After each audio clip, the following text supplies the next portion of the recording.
नमस्कार। आज हम एक बहुत ही दिलचस्प और कह सकते हैं कि दूरदर्शी कहानी पर बात करने वाले हैं। आइजैक एसिमोव की वो मज़ा जो उन्हें आया था, अंग्रेजी में द फन दे हैड। जी, ये कहानी लिखी तो गई थी 1951 में, लेकिन यह हमें ले जाती है भविष्य में, साल 2157 में। हाँ, मतलब आज से लगभग 150 साल आगे। और वहाँ की दुनिया बिल्कुल अलग है, खासकर बच्चों की पढ़ाई का तरीका। स्कूल मतलब घर का एक कमरा, और टीचर वो एक मशीन है। बिल्कुल, ये उस वक्त के हिसाब से सोचना भी कमाल का है। और हमारे पास कहानी के कुछ खास हिस्से हैं, जिनसे हम बात करेंगे। इनमें दो बच्चे हैं, मार्गी और टॉमी। और कहानी घूमती है एक पुरानी किताब के मिलने के इर्द गिर्द, है ना? एक असली कागज वाली किताब। हाँ, जो उनके लिए तो जैसे कोई अजूबा है। और इसी बहाने कहानी तकनीक, शिक्षा और वो जो इंसानी जुड़ाव होता है ना, उस पर बड़े सवाल खड़े करती है। तो आज हम यही समझने की कोशिश करेंगे कि असिमोव ने टेक्नोलॉजी और एजुकेशन के भविष्य को कैसे देखा, क्या फायदे, क्या नुकसान हो सकते हैं, और सबसे जरूरी इंसानियत की जगह कहाँ है इस सब में। जी, और ये भी देखेंगे कि पुरानी यादें, वो नॉस्टैल्जिया जो होता है, वो कैसे असर डालता है। तो चलिए शुरू करते हैं इस कहानी की दुनिया में उतरना। तो जैसा आपने बताया, साल है 2057। यहाँ पढ़ाई पूरी तरह पर्सनल हो गई है, ऑटोमेटेड। हाँ, बच्चे स्कूल नहीं जाते। घर पर ही एक कमरा है उनका, स्कूल रूम। और पढ़ाने वाला कोई इंसान नहीं, एक मैकेनिकल टीचर है, एक मशीन। एक मशीन जो बच्चे की उम्र और जरूरत के हिसाब से लेसन देती है, टेस्ट लेती है, होमवर्क चेक करती है, सब कुछ बड़ा ऑर्गेनाइज्ड। ऑर्गेनाइज तो है, पर शायद बहुत अकेला भी। यहीं पर कहानी की मुख्य पात्र आती हैं 11 साल की मार्गी जोन्स और उसका पड़ोसी टॉमी, जो उससे थोड़ा बड़ा है। और उनकी सीधी सादी जिंदगी में एक मोड़ आता है जब टॉमी को अपने घर की अटारी में, मतलब वो जो स्टोर रूम जैसा होता है ना, हाँ, जहाँ पुराना सामान रखते हैं। वहीं पर एक असली धूल भरी कागज की किताब मिलती है। हमारे लिए तो ये रोज की बात है, किताब। लेकिन उनकी दुनिया में सोचिए, जहाँ सब कुछ स्क्रीन पर चलता है, वहाँ कागज पर छपे हुए शब्द जो हिलते नहीं, वो तो एक बड़ी खोज है। और मार्गी के लिए ये और भी खास हो जाता है। उसे अपने दादाजी की बातें याद आ जाती हैं। कि दादाजी ने बताया था कि उनके दादाजी के जमाने में कहानियां कागज पर छपती थीं। और स्कूल भी होते थे, मतलब असली बिल्डिंग जहाँ सारे बच्चे जाते थे एक साथ। ये सोची उनके लिए कितनी नहीं होगी। हाँ, एक धुंधली सी याद जो पीढ़ियों से चली आ रही थी, वो इस किताब से अचानक जैसे जिंदा हो उठती है। तो इस किताब में ऐसा था क्या खास?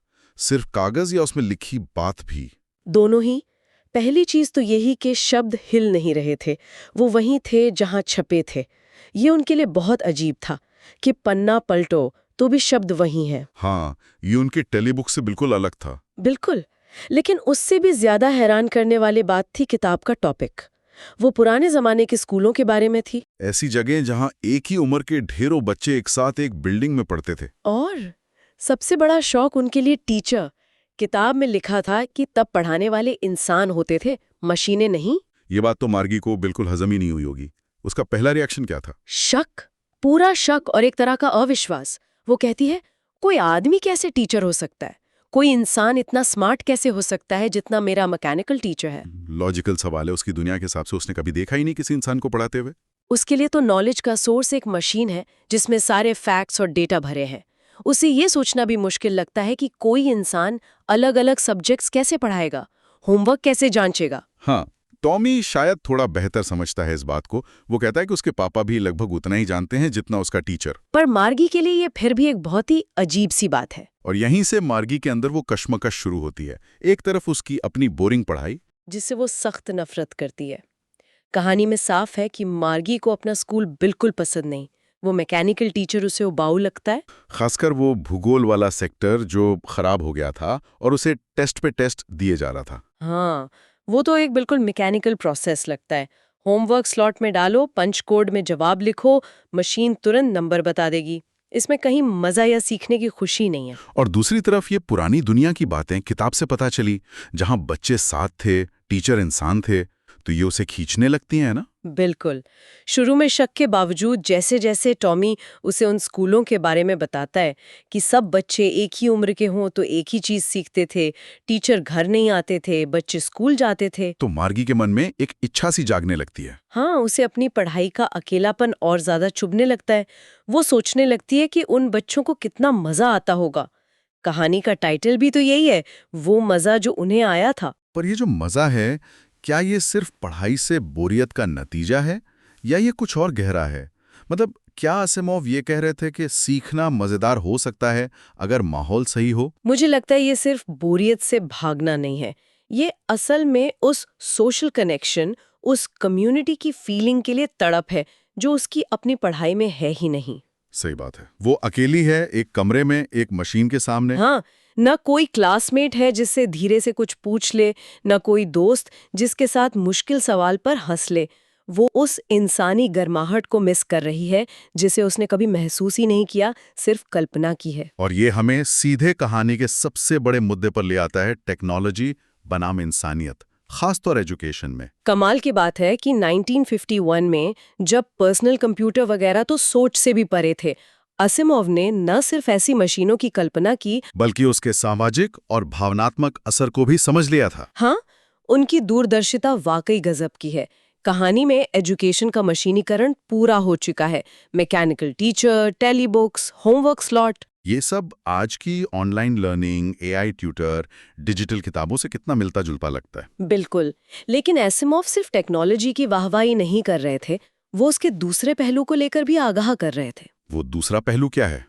सिर्फ अकेलापन या और भी कुछ? जैसे वो मार्गी के भूगोल टीचर की खराबी का किस्सा। हाँ, वो दिखाता है कि मशीनें भी फेल हो सकती हैं या उम्मीद के मुताबिक काम नहीं कर सकती। तो मतलब टेक्नोलॉजी भरोसेमंद नहीं है पूरी तरह। एक तो वो बात है, पर उससे भी बड़ा सवाल शायद ये है कि क्या एक मशीन वाकई एक बच्चे की ज़रूरतें, उसकी भावनाएं, उसके सीखने का अलग तरीका समझ सकती है? कहानी कहती है कि टीचर को बच्चे के लेवल पर एडजस्ट किया जाता है। लेकिन क्या वो एडजस्टमेंट सिर्फ स्पीड का है? क्या मशीन सहानुभूति दिखा सकती है, मोटिवेट कर सकती है, या किसी बच्चे की क्रिएटिविटी को पहचान सकती है? ये बहुत बड़े सवाल हैं। कहानी यही इशारा करती है कि ये वर्चुअल क्लासरूम चाहे कितने भी एफिशिएंट क्यों ना हो, वो एजुकेशन के सोशल और इमोशनल पहलू को खत्म कर सकते हैं। वो साथ मिलकर सीखना, बहस करना, चर्चा करना, ये सब गायब है। मार्गी को जानकारी तो मिल रही है, पर क्या वो समझ भी विकसित हो रही है जो इंसानी बातचीत से आती है? और यही कहानी के जो मूल विषय है वो और साफ हो जाते हैं। पहला तो है नॉस्टैल्जिया, यानी अतीत के लिए एक तरह का आकर्षण। हाँ, टाइटल यही कहता है, वो मजा जो उन्हें आया था। पर इसमें एक हल्का सा व्यंग्य भी है ना? जैसे हम भी तो कहते हैं अपने बचपन के लिए, क्या दिन थे, शायद मुश्किलें भूल जाते हैं। बिल्कुल, हो सकता है मार्गी और टॉमी भी पुराने स्कूलों को जरूरत से ज्यादा अच्छा समझ रहे हों। कहानी ये नहीं कहती कि पुरानी स्कूल परफेक्ट थे। हाँ, उनकी भी अपनी दिक्कतें थीं, बोरियत, शायद बदमाशी, टीचरों की अपनी सीमाएं। पर मार्गी और टॉमी के लिए वो एक खोई हुई जन्नत जैसा है, क्योंकि वो उनकी आज की अकेली और नीरस जिंदगी से बिल्कुल उलट है। नॉस्टैल्जिया अक्सर यही करता है, वर्तमान की कमी को भरने के लिए अतीत को सुंदर बना देता है। दूसरा बड़ा सवाल कहानी उठाती है, शिक्षा का असली मकसद क्या है? क्या सिर्फ दिमाग में जानकारी ठूंसना, जैसा मार्गी का मैकेनिकल टीचर कर रहा है? या फिर कुछ और? मार्गी की जो चाहत है पुराने स्कूलों के लिए, वो सिर्फ फैक्ट से ज्यादा कुछ पाने की इच्छा है। वो उन बच्चों की तरह बनना चाहती है जो साथ हंसते खेलते, सीखते, एक दूसरे की मदद करते। तो मतलब स्कूल सिर्फ एकेडमिक जगह नहीं बल्कि सोशल और इमोशनल ग्रोथ की भी जगह है। शायद ज्ञान बांटने और मिलकर समझने में ज्यादा मजा है, ज्यादा गहराई है। जी हाँ। और तीसरा विषय जो इसी से जुड़ा है, वो है टेक्नोलॉजी की तरफ एक बैलेंस्ड नजरिया। ऐसा नहीं लगता कि एसिमोव पूरी तरह टेक्नोलॉजी के खिलाफ थे? नहीं, वो तो साइंस फिक्शन राइटर थे, टेक्नोलॉजी की ताकत को समझते थे। बिल्कुल। लेकिन वो ये सवाल जरूर उठा रहे थे कि टेक्नोलॉजी का इस्तेमाल कैसे हो, उसकी हदें क्या हों। कहानी हमें चेतावनी देती है कि अगर हमने टेक्नोलॉजी को इंसानियत पर हावी होने दिया तो हम कुछ बहुत जरूरी चीजें खो देंगे। ये कोई पुराने बनाम नए की लड़ाई नहीं है, बल्कि एक सवाल है कि क्या एक तरीका दूसरे को पूरी तरह रिप्लेस कर सकता है, और क्या ऐसा करना हमेशा बेहतर है? क्या एफिशिएंसी हमेशा अनुभव से ज्यादा जरूरी है? ये सवाल कहानी छोड़ जाती है। तो अगर हम इस सारी बातचीत को समेटें तो क्या मुख्य बातें निकल कर आती हैं? आज के समय के लिए क्या सबक है इसमें? देखिए, सबसे पहली बात तो साफ है कि टेक्नोलॉजी शिक्षा को बदल सकती है और शायद कुछ मायनों में बेहतर भी बना सकती है, जैसे पर्सनलाइजेशन, जानकारी तक आसान पहुंच वगैरह। लेकिन जैसा मार्गी का अनुभव है, अगर हमने इसे इंसानी संपर्क का विकल्प मान लिया तो अकेलापन और इमोशनल दूरी बढ़ सकती है। एजुकेशन सिर्फ डेटा ट्रांसफर नहीं है। दूसरी बात, वो सामाजिकता और भावनात्मक जुड़ाव, वो बहुत जरूरी है सीखने के लिए। साथ सीखना, आइडिया शेयर करना, एक दूसरे को सपोर्ट करना, ये अनुभव को यादगार बनाते हैं। मार्गी की वो चाहत हमें याद दिलाती है कि इंसान आखिर सोशल एनिमल है और सीखना भी बहुत हद तक एक सोशल काम है। और तीसरा पॉइंट, नोस्टैल्जिया वाला। हाँ, कि अतीत को याद करना, उसे अच्छा मानना ठीक है, पर हमें हकीकत भी देखनी चाहिए। नोस्टैल्जिया हमें जड़ों से जोड़ता है, पर यह हमें आज की चुनौतियों और भविष्य की संभावनाओं से आंखें मूंदने पर भी मजबूर कर सकता है। हर सिस्टम की अपनी अच्छाई बुराई होती है। शायद असली चुनौती, जैसा आपने कहा, वो बैलेंस ढूंढने में है। बिल्कुल, पुराने और नए के बीच सही संतुलन। और ये संतुलन ढूंढना आज शायद पहले से कहीं ज्यादा जरूरी हो गया है। असीमोव की ये कहानी 70 साल से ज्यादा पुरानी होकर भी आज हमें जैसे आईना दिखा रही है। हाँ, ऑनलाइन क्लासरूम, एआई वाले लर्निंग प्लेटफॉर्म्स, वीआर, ये सब मार्गी की दुनिया के कितने करीब लगते हैं। तो ये कहानी हमें एक बहुत जरूरी सवाल के साथ छोड़ जाती है। जी, कि जैसे जैसे टेक्नोलॉजी हमारी जिंदगी में, खासकर एजुकेशन में और गहरी उतर रही है, हम ये कैसे पक्का करें कि वो इंसानी पहलू, वो आपसी जुड़ाव, वो हमदर्दी और समझ, वो कहीं खो ना जाए, जिसकी कमी मार्गी को इतनी शिद्दत से महसूस हो रही थी। तो यहाँ हमारे सुनने वालों के लिए एक सोचने की बात है, भविष्य की शिक्षा आखिर कैसी होनी चाहिए? हम टेक्नोलॉजी के फायदों का इस्तेमाल करते हुए भी वो मजा, वो इंसानी टच, वो इमोशनल गहराई, उसे कैसे बचाए रख सकते हैं? टेक्नोलॉजी और इंसानियत के बीच वो सही संतुलन क्या है, और उसे पाने के लिए हमें आज क्या करने की जरूरत है? ये कुछ सवाल हैं जिन पर हम सबको सोचने की जरूरत है।